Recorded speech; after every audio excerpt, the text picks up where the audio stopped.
My first question is for you, Isaiah.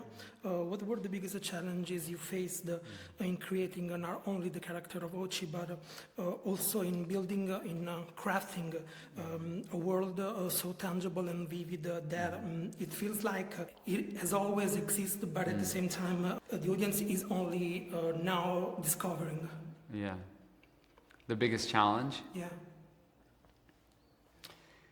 The whole thing the whole thing was so hard because, we had 37 days to shoot, and we had animatronic puppets and creatures and performers inside suits, and we're out in the Transylvanian wilderness and with a Romanian crew, with child actors, with Willem Dafoe, and my first film and my cinematographer's first film. Everything about it was just so hard, and every day felt like a war, and just He's making it sound very a choice for just a desperate grasping at survival. Can we get through one day, each day at a time? So it was awful, but it's because it was so hard because I knew what it needed to look like, and I knew what it needed to feel like, and that's not easy to achieve on a small budget. Yeah.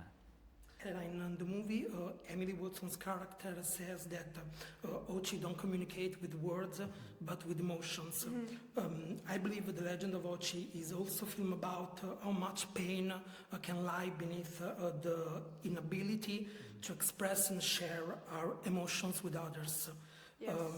And this strongly reflects how complicated relationships and communication have become in our society. What do you think of this aspect? Oh, that's a huge question.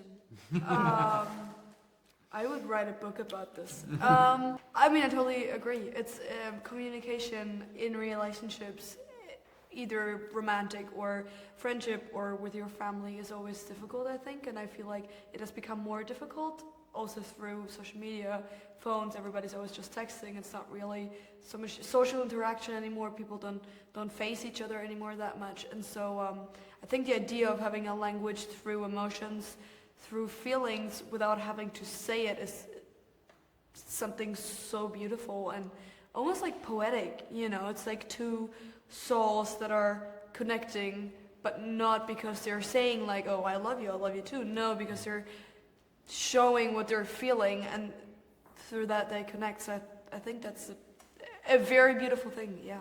Isaiah, the relationship between Ochi and Yuri also comes to life through the power of music. I wanted to ask you how music became crucial in creating the emotional arc of this character and in general of the entire movie. Yeah, I think I even am a filmmaker because of music. I wanted, as a kid, to just be an illustrator, and that's all I did was draw. And then I applied to art school as an illustrator, and right before class started on the first week, I was listening to music, and I realized it would be a failure in my life if I didn't work with music.